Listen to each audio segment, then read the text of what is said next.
Assalamualaikum warahmatullahi wabarakatuh. Selamat malam semua sahabat apoteker dimanapun kalian berada. Ya, kembali lagi dengan saya hari ini, Apoteker Zaini.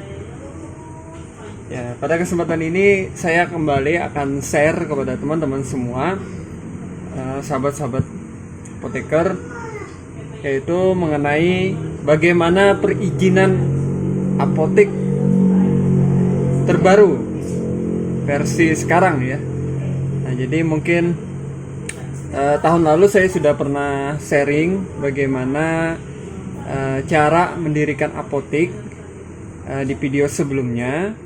Nah, namun ternyata di tahun ini 2020 ada sedikit perbedaan ya. Ada beberapa perbedaan yang saya temukan yang ada di persyaratan perizinan apotek. Nah, tentu perbedaan-perbedaan itu kemudian tidak terlalu signifikan ya. Nah, namun ada yang cukup menarik, terutama mungkin sesuai dengan daerah tempat praktek kami di sini. Saya pikir juga hampir sama ya dengan daerah-daerah lain yang ada di seluruh Indonesia terkait bagaimana perizinan apotek. Nah, kembali lagi saya ulang teman-teman semua. Izin apotek itu dikeluarkan oleh satu, bisa jadi dinas kesehatan kota setempat, atau yang kedua adalah dari badan perizinan terpadu satu pintu. Nah, jadi tergantung daerah teman-teman masing-masing, apakah dinas kesehatan yang mengeluarkan izin atau badan perizinan terpadu satu pintu. Nah, jadi dua-duanya hampir sama, cuma instansinya berbeda ya. Nah, jadi perlu dipastikan dulu siapa yang mengeluarkan izin. Nah, walaupun nanti yang mengeluarkan izin adalah perizinan terpadu satu pintu, tapi tetap supervisi kemudian pengawasan itu berada di bawah area dinas kesehatan setempat, bersama dengan tentunya Badan POM ya, Badan POM yang ada di lokasi masing-masing. Ya, kesempatan ini saya akan coba sharing informasi terkait dengan bagaimana perizinan apotek update di tahun ini ya. Sedikit ada perbedaan teman-teman, terutama sebelumnya saya pernah cerita bahwa izin apotek itu memerlukan izin mendirikan bangunan atau IMB ya. Nah, di tahun ini saya melihat komponen persyaratan itu sudah tidak ada lagi. Dan ada yang menarik, di tempat kita, di tempat kami itu sudah menerapkan OSS ya, Online Single Submission, yang mana output yang dikeluarkan dari OSS tersebut itu berupa nomor induk berusaha atau NIB apotek. Nah, jadi itu nanti yang harus disiapkan juga selain komponen-komponen yang lainnya. Oke, yang pertama adalah berkenaan dengan izin ya. Itu ada KTP apoteker domisili setempat. Nah, jadi sebagaimana diketahui bahwa apotek itu merupakan tempat prakteknya apoteker, maka tentu perizinan itu di bawah wewenang dan tanggung jawab dari seorang apoteker. Nah, maka persyaratan pertama untuk dapat berpraktek di tempat tertentu, misalnya kota A ya, maka tentu apotekernya juga harus berdomisili di kota tersebut. Nah, maka bagi apoteker-apoteker yang mungkin berdomisili di kabupaten kota tetangga di luar dari wilayah domisili apotek, maka harus menyiapkan yang namanya biasanya ada surat keterangan domisili ya untuk berpraktek. Dan yang kedua ada KTP pemilik sarana apotek. Kalau pemilik sarana apoteknya bukan apoteker, tentu juga KTP pemilik sarana apotek itu diminta. Itu yang pertama ya. Kemudian syarat kedua itu ada ijazah dan surat sumpah apoteker. Nah, ijazah dan surat sumpah apoteker itu akan didapatkan ketika seorang apoteker tentunya sudah lulus dari program studi profesi apoteker, kemudian dia sudah disumpah dan dia sudah mendapatkan ijazah dan surat sumpah. Kemudian yang ketiga adalah lolos butuh dan pengantar mutasi. Nah, ini juga diperlukan bagi teman-teman apoteker, terutama yang prakteknya di luar wilayah tempat dia lulus. Katakanlah misalnya saya dulu profesi apoteker di Gajah Mada, Yogyakarta ya.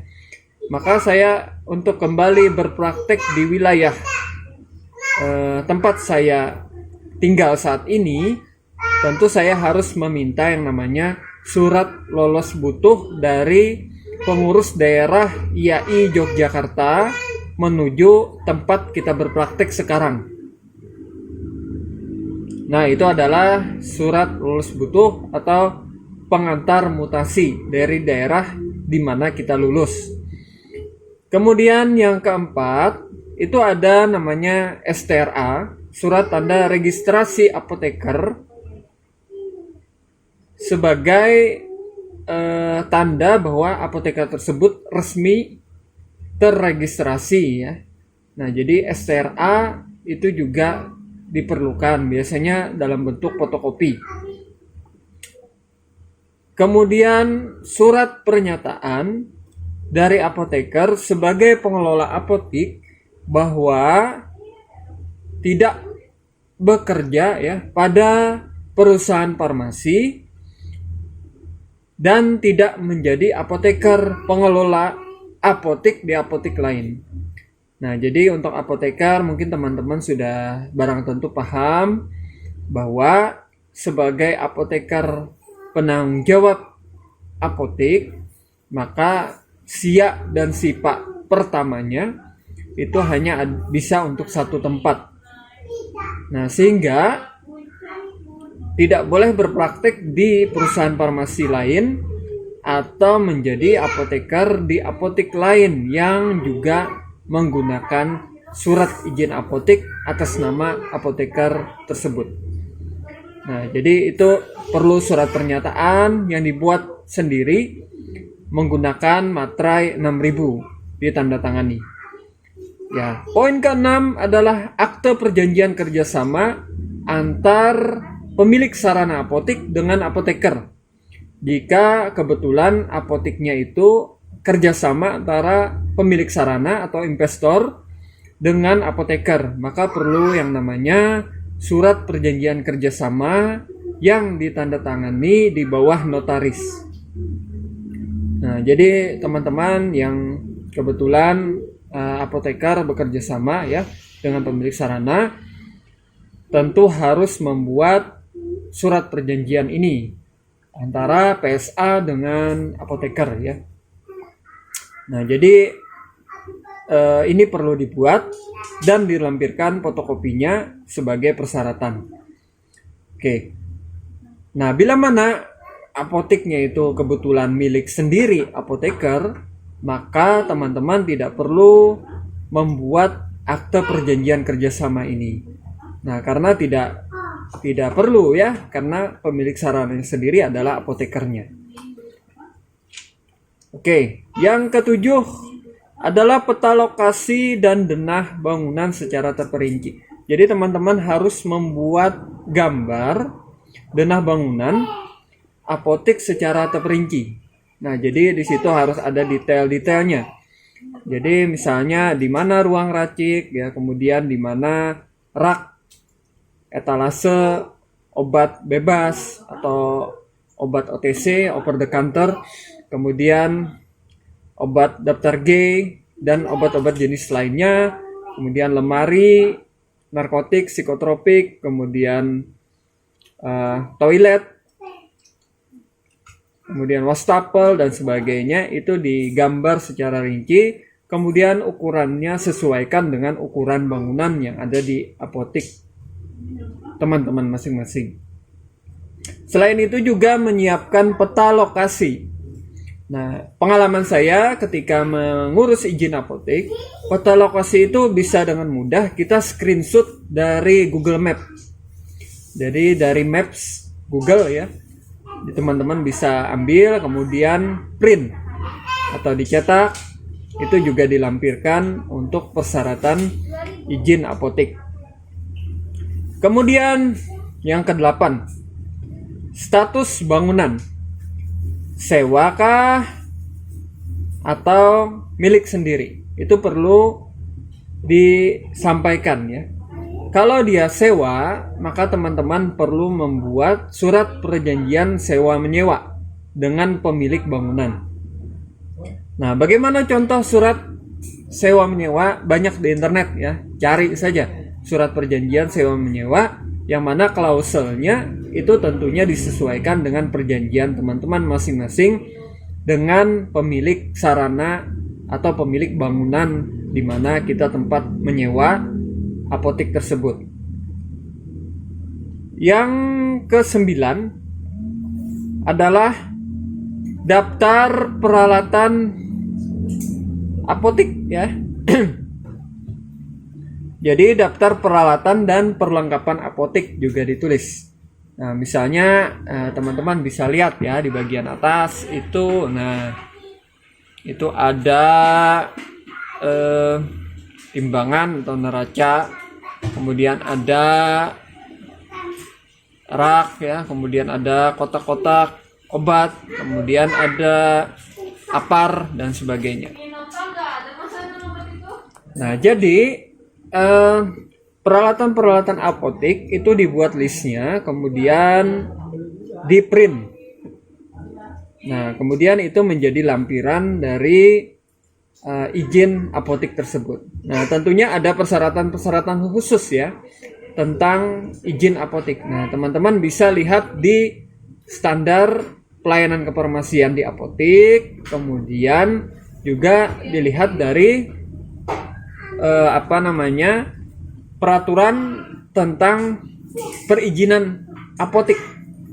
Nah, jadi ada standar alat-alat yang harus disiapkan di sana, termasuk komponen ketersediaan buku referensi yang diperlukan untuk mendirikan apotek. Itu semua di list, kemudian di print dan ditandatangani oleh apoteker penanggung jawab di bagian bawah dari list tersebut.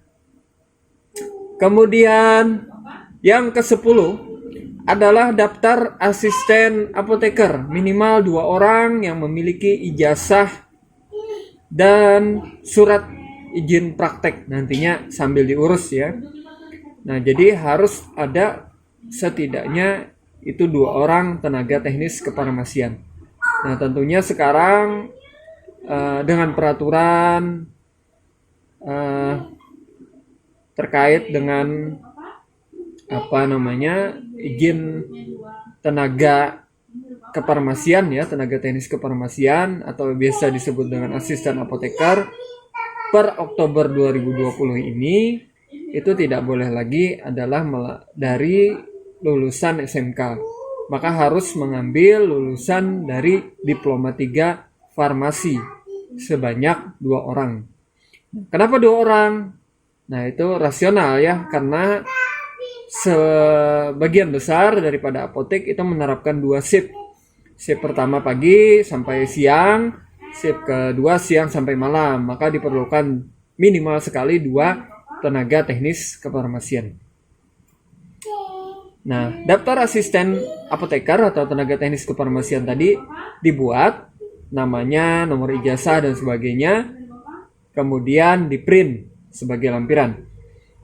Kemudian surat izin atasan bagi PNS atau TNI dan pegawai pemerintah lainnya. Nah, jadi jika teman-teman apoteker itu merupakan juga pegawai negeri sipil, maka teman-teman harus membuat surat izin dari atasan teman-teman bahwa diperbolehkan untuk berpraktek di apotek swasta di luar tugas dan tanggung jawab sebagai ASN. Nah, jadi harus dapat surat izin dari atasan ya. Dalam hal ini mungkin bisa jadi kepala dinas, atau misalnya di puskesmas kepala puskes, atau di tempat lain yang sesuai ya. Maka kita harus mendapatkan surat izin. Kemudian 12, surat pernyataan dari pemilik sarana apotik bahwa tidak terlibat pelanggaran peraturan perundang-undangan di bidang farmasi. Jadi pemilik sarana tidak pernah dipidana ya, atau melanggar peraturan undang-undang berkenaan dengan kefarmasian. Jadi pemilik sarana baik apoteker maupun investor itu harus membuat surat pernyataan yang ditandatangani dan bermaterai 6.000. Kemudian selanjutnya surat pernyataan bahwa apoteker bersedia mengirimkan laporan rutin pelaporan narkotik dan psikotropik SIPNAP bermaterai 6.000. Nah, jadi ini hal yang baru juga ya bagi saya, bahwa diperlukan surat pernyataan apoteker mengirimkan laporan rutin SIPNAP, Sistem Informasi Pelaporan Narkotik dan Psikotropik. Nah, jadi teman-teman apoteker nanti harus membuat surat pernyataan itu bermaterai 6.000 ditandatangani. Kemudian rekomendasi Ikatan Apoteker Indonesia cabang setempat. Nah, tentunya untuk mendapatkan rekomendasi itu ada lagi syarat-syarat khususnya ya. Terkait ijazah biasanya lolos butuh, kemudian Serkom ya, kompetensi, STRA dan sebagainya. Nah, jadi harus dapat rekomendasi dari IAI setempat. Nah, jadi sambil jalan bisa terlebih dahulu rekomendasinya yang dibuat ya. Rekomendasinya yang terlebih dahulu diurus, baru sambil jalan juga mengurus izin apotek. Kemudian fotokopi NPWP, nomor pokok wajib pajak. Kalau pemilik sarananya investor, maka NPWP investor yang dipakai sebagai penanggung jawab pajak terhadap sarana apotek. Nah, kemarin saya sudah buat video tentang pelaporan pajak apotek ya. Jadi pajak apotek itu adalah pajak final UMKM. Nah, jadi pemilik sarana apotek lah yang bertanggung jawab. Kalau pemilik sarananya apoteker, berarti NPWP-nya adalah NPWP apoteker. Kemudian nomor induk berusaha. Nah, ini nomor induk berusaha, ini hal yang baru di tempat kami. Saya pikir mungkin di tempat lain yang di kota-kota besar itu sudah digunakan dari 1 atau 2 tahun yang lalu ya, mungkin ya. Tapi di tempat kami ini baru pertama kali menggunakan. Jadi nomor induk berusaha itu didapatkan melalui pendaftaran dan registrasi di OSS ya, kemudian mengisi data NPWP dan sebagainya di sana, itu baru nanti dapat nomor induk berusaha NIB. Nah, itu nanti didapatkan di OSS ya. Nah, kemudian poin selanjutnya adalah contoh belangko apotek, diantaranya kopi resep, nota, kwitansi, kartu stok, kemudian format laporan narkotik, psikotropik, format surat pesanan, kemudian surat pesanan narkotik, surat pesanan psikotropik. Itu contoh-contoh belangko di print contohnya ya dengan kop apotek. Walaupun belum ada surat izin apotek dan surat izin praktek apoteker, tapi belangko formatnya saja dulu di print. Kemudian itu yang menjadi contoh ketika nanti dilakukan visitasi oleh Dinas Kesehatan atau Badan POM atau dari dinas terkait ya, yang berkenaan dengan perizinan apotek. Kemudian yang terakhir itu di tempat kami ada berita acara dari Balai POM ya, Balai POM. Jadi ada berita acara dari Balai POM. Nah, ini tergantung daerah masing-masing. Ada yang tidak melibatkan ini ya, karena mungkin di dinas kesehatannya sudah cukup untuk memberikan rekomendasi. Jadi tidak melibatkan Balai POM juga ada. Nah, kebetulan di tempat kami itu ada berita acara Balai POM. Nah, jadi pada dasarnya kita menunggu dulu sampai visitasi oleh Dinas Kesehatan bersama dengan Balai POM. Kemudian mereka mengeluarkan berita acara pemeriksaan. Kemudian akhirnya mendapatkan rekomendasi. Nah, rekomendasi ini yang kemudian menjadi lampiran salah satu berkas untuk izin apotek di Badan Perizinan Terpadu satu pintu. Nah, jadi banyak ya teman-teman, berkasnya lumayan. Dan perlu diketahui bahwa apa yang saya sampaikan di sini tidak serta-merta sama di daerah teman-teman ya. Bisa jadi di daerah teman-teman akan lebih sedikit, bisa jadi akan lebih banyak. Nah, jadi tergantung lagi, ada perda-perda yang mungkin mengatur juga ya beberapa persyaratan lain. Nah, jadi sangat-sangat individual dan sangat tergantung daerah masing-masing. Tapi secara umum ini perbedaannya ya, IMB sudah tidak ada, HO sudah tidak ada, surat izin gangguan itu sudah tidak ada. Berbeda dari yang sebelumnya, ada tambahan nomor induk berusaha. Nah, ini yang sedikit berbeda. Nah, dan itu terintegrasi ya di pusat ya. OSS itu punyanya pusat. Jadi semua unit usaha dari yang kecil sampai yang besar, dari perusahaan kecil sampai perusahaan besar itu terdata di OSS. Nah, jadi kita untuk mendapatkan izin apotek salah satunya juga melalui OSS untuk menerbitkan nomor induk berusaha. Nah, kebetulan juga sebelumnya syaratnya saya belum ada. Sekarang karena dipersyaratkan ini, saya juga sudah melengkapi nomor induk berusaha tersebut ya. Jadi kami sudah memiliki nomor induk berusaha jika sewaktu-waktu dicari ketika pemeriksaan. Nah, ini juga penting bagi kita ya sebagai dokumen bahwa kita secara legal dan resmi memiliki apotek ini. Salah satu diantaranya memiliki nomor induk berusaha. Baik, mungkin demikian dulu teman-teman sharing dari saya untuk kesempatan kali ini. Jika ada hal-hal tertentu yang mau ditanyakan, bisa kontak ya. Kemudian bisa chat di komentar di YouTube. Nah, jika ada hal tertentu yang mungkin bisa saya jawab, tentu akan saya berikan komentar. Kalaupun tidak bisa, maka tentu akan kita pending terlebih dahulu ya. Baik, itu dulu dari saya. Terima kasih bagi yang sudah menonton. Terima kasih. Assalamualaikum warahmatullahi wabarakatuh.